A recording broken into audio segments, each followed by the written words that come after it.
Capítulo 14. Una luz en la oscuridad. Aquel domingo me quedé charlando con Zulema. No tenía apuro por irme de allí. Zulema me preguntó si había vuelto a ver a Lilian. No, le dije. Me cambiaron de lugar antes de tiempo y bueno, ¿cómo la voy a ver? Muy simple, me dijo. Llámala a la oficina. Tenés razón. Así que el lunes mismo la llamé. En mi interior decía, esta me va a mandar a pasear. Ya ni se debe acordar de mí.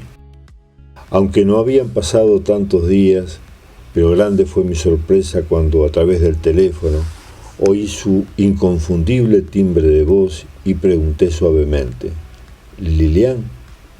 Sí, Jorge, fue la respuesta. Casi no lo podía creer. Sí, soy yo.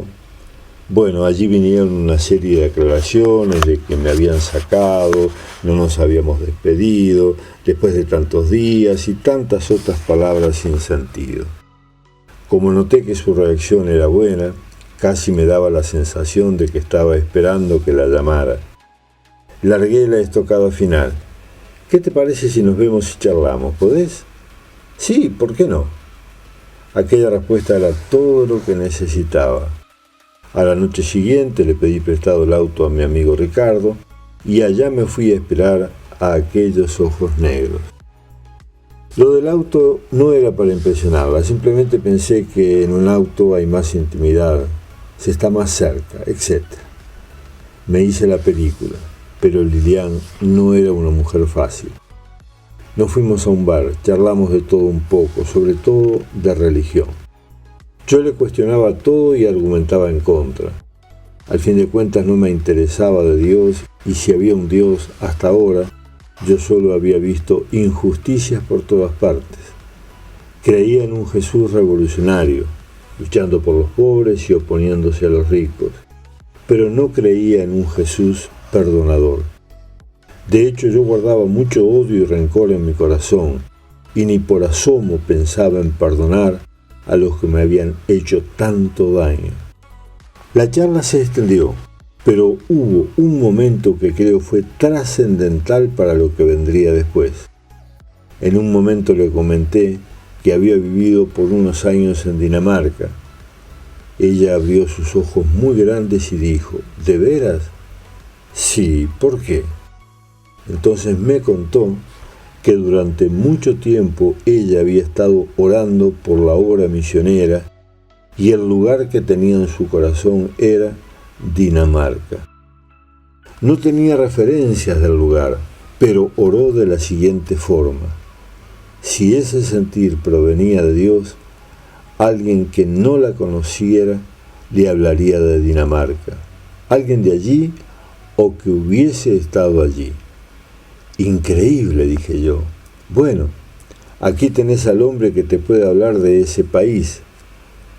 Aquello dio para reírnos con ganas y un apretón de manos que fue todo lo que pasó esa noche en lo que a acercamiento físico se refiere. Fue una buena velada y quedó abierto un diálogo de buenos amigos. Yo comprendí muy rápidamente que con aquella mujer debería ir despacio y por las piedras, si quería concretar una relación más profunda. Comenzamos a vernos entre semana porque los fines de semana ella siempre estaba ocupada y yo también trabajaba. Pero nuestros encuentros se limitaban a ir a un bar a comer pizza o más al verano ir a Batuco, una heladería de Rivera y Julio César, a tomar un helado y luego caminar por la Rambla. Yo estaba asombrado de mí mismo. ¿Cómo podía estar al lado de aquella dama? Habían pasado varias semanas del primer encuentro y lo que más había conseguido era tomarla de la mano. No, ese no era yo. Me estaba transformando en todo un caballero. Cuando en realidad parecíamos la dama y el vagabundo, ella además ya me había enterado, eran como 12 años menor que yo, y yo para no perder la costumbre en realidad le mentí mi edad, y me puse unos años menos. Esporádicamente volvía a pasar por la iglesia de la calle Cerrito. Lo hacía porque me había fascinado la música, era algo que no entendía, pero me atraía y me enternecía el corazón al punto de tener deseos de llorar. Pero apretaba los dientes y trataba de que no se me escapara una lágrima, aunque alguna porfiada siempre se me escapaba. Fue en una de esas oportunidades que, casi al finalizar, el pastor preguntó si había alguien que quisiera recibir a Jesús en su corazón. Sentí que eso era algo importante, aunque un tanto dubitativo me dije, si recibir a Jesús significa ser como son ellos, yo quiero. Lentamente di un paso al frente. Creo que había algunas personas más y el pastor hizo una oración que todos repetimos. Aquel día recibí a Jesús en mi corazón. Yo no lo sabía en aquel momento y tampoco fue algo automático, pero desde ese momento mi vida comenzaría a cambiar, casi sin que yo me diese cuenta. Cada tanto recibía carta de mi hijo Daniel en Dinamarca. Siempre era lindo y bueno saber de él y de sus hermanos. Su madre había estado pasando por periodos muy malos de depresión y tratamientos psíquicos serios, pero poco a poco salía adelante. Seguía también recibiendo cartas y fotos que me hablaban del pequeño Benjamín, que crecía y ya jugaba el fútbol muy bien, según su madre. Yo estaba mucho más estable y tranquilo. La relación con Lilian no pasaba de una buena amistad. Además, ella se fue a Paysandú y de ahí se iba a Buenos Aires, así que como por un mes no nos íbamos a ver. Ella siempre estaba involucrada en alguna actividad de la iglesia y ni que hablar si podía estar junto a sus padres espirituales. Fue por ese tiempo que me sucedió algo realmente raro y extraño, pero que cambió mi vida radicalmente. Me desperté una mañana sintiendo que alguien me hablaba y me decía muy claramente: esta es tu última oportunidad. Esta es tu última oportunidad. Me desperté sobresaltado. Tenía toda la sensación de que había alguien dentro de la habitación, pero allí, entre aquellas cuatro paredes, no había nadie más que yo. Me entró cierto temor y mis ojos estaban llenos de lágrimas. Cuando terminé de despertarme entendí que aquello, si bien era muy extraño, tenía mucho que ver con mi nueva vida. Ya no estaba angustiado ni deprimido. El ir a la iglesia cada domingo me llenaba de paz sobre todas las cosas. De todos modos, pasó algún tiempo antes que me diera cuenta de que aquella mañana lo que sucedió en mi habitación fue nada más ni nada menos que mi primer encuentro con Dios. Pasé varios días con aquellas palabras sonándome en los oídos. Esta es tu última oportunidad. Esta es tu última oportunidad. Con esta frase en la mente llegué el domingo a la iglesia que, ahora ya sabía, lideraba el pastor Jorge Fagundes. De modo que si alguno está en Cristo, nueva criatura es. Las cosas viejas pasaron. He aquí todas son hechas nuevas. 2 Corintios 5:17.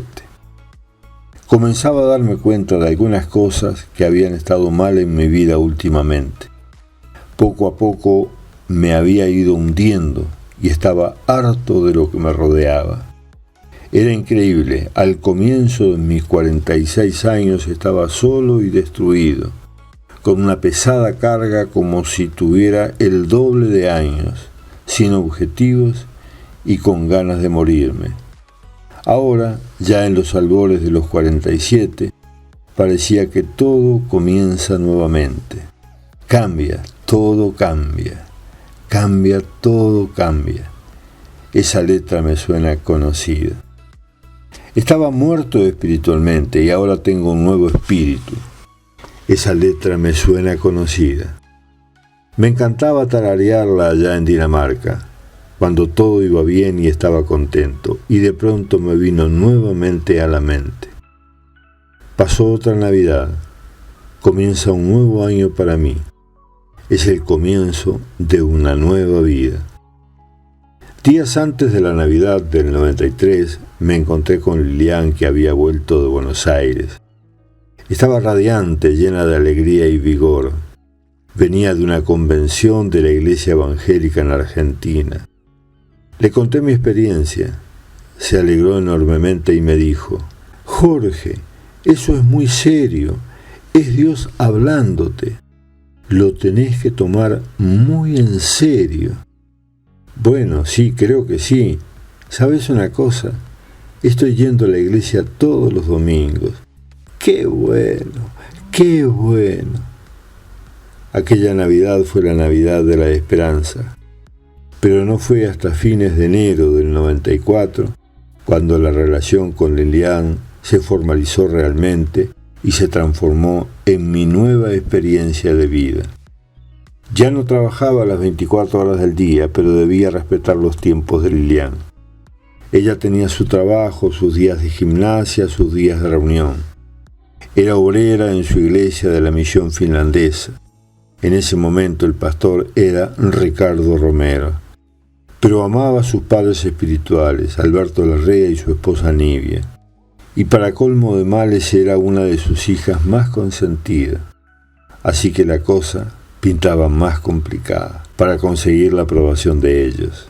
Pero poco a poco nos íbamos amoldando el uno al otro, cosa que no era fácil, dado de que veníamos de mundos bien diferentes.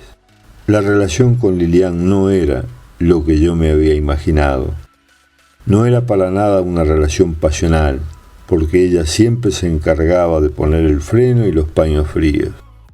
También tuvimos nuestros desencuentros y nubarrones, que nunca llegaron a tormenta, por obra y gracia de Dios. Apenas nuestra relación comenzó, yo le había hablado de mi pasado, de mis parejas y de mis hijos en Dinamarca. Pero claro, había omitido algunos detalles, no menores por cierto.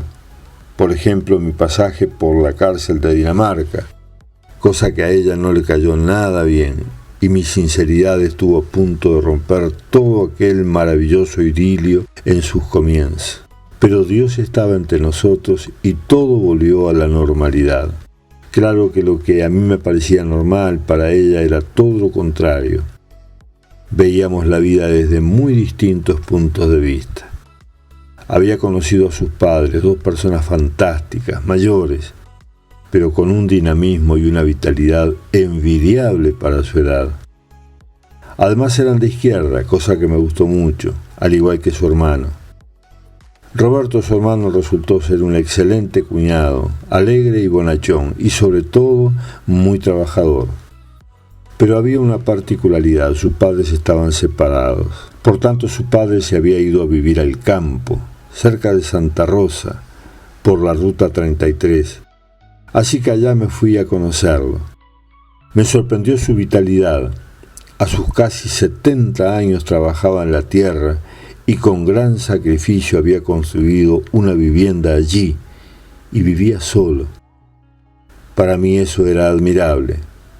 No por vivir solo, que de eso yo conocía bastante, sino por vivir en el campo. El campo era algo que a mí no me gustaba, ni pintado. Nunca supe bien por qué, era algo que me deprimía. Tal vez tenía que ver con mi pasado, con el tiempo de mi niñez, allá en el departamento de Artigas, donde vivía con mis padres. Lo bueno era que en aquella soledad de aquel campo, sobre aquella humilde vivienda, flameaba solitaria una bandera de Otorgués, que con sus clásicos colores blanco, azul y rojo, daban un marco colorido y alegre al lugar. La vida comenzaba nuevamente, ahora tenía alegría en mi corazón y ganas de vivir.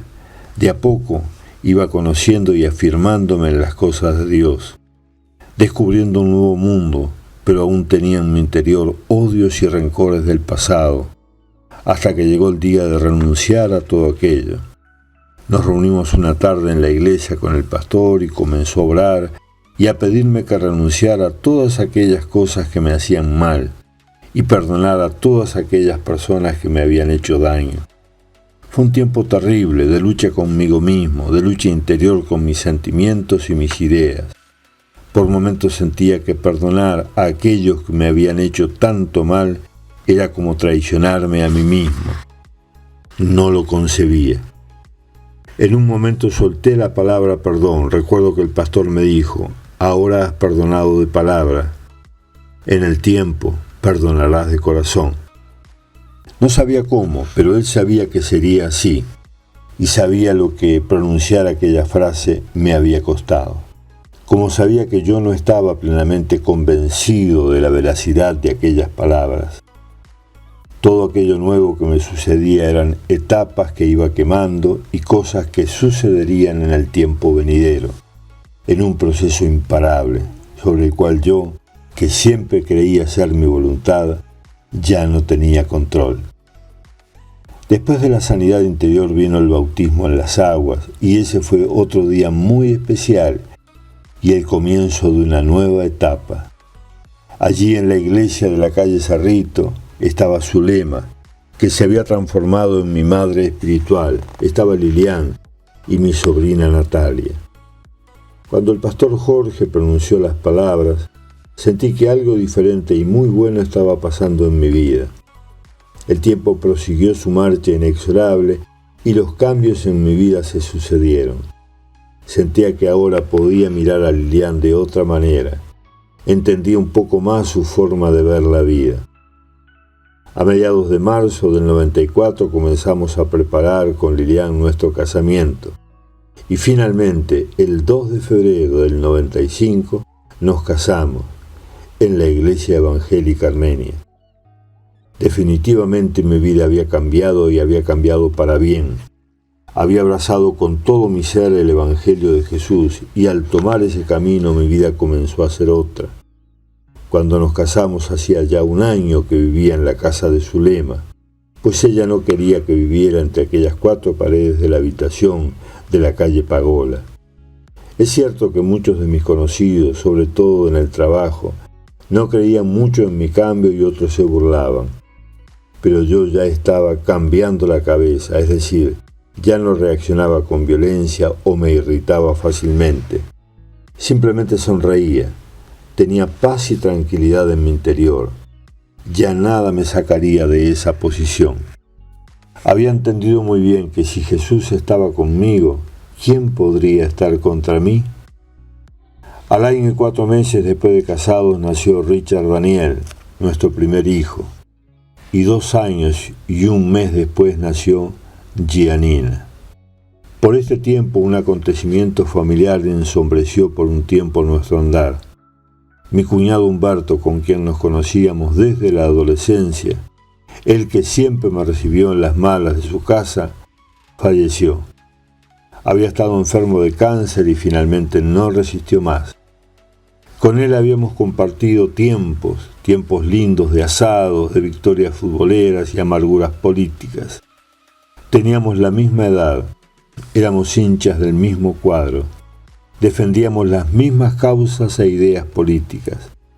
Pero allí en sus últimas horas recuerdo una tarde que le tomé de la mano y le hablé muy suave al oído. Voy a hacer una oración. Si estás de acuerdo, solo apriétame la mano. Allí solo los dos oré por mi amigo y compañero. En cada frase que pronunciaba sentía la presión de su mano sobre la mía. En esa circunstancia, él recibió a Jesús en su corazón. Yo soy la puerta, el que entre por esta puerta que soy yo será salvo. Juan 10:9. Al dejar la habitación, vi mi pasado reflejado en él. Así como él se encontraba en esos momentos, así estaba mi alma antes de entregarme a Jesús, un moribundo espiritual y desgastado físicamente por cargar con tanta amargura y tantos emprendimientos que terminaron mal.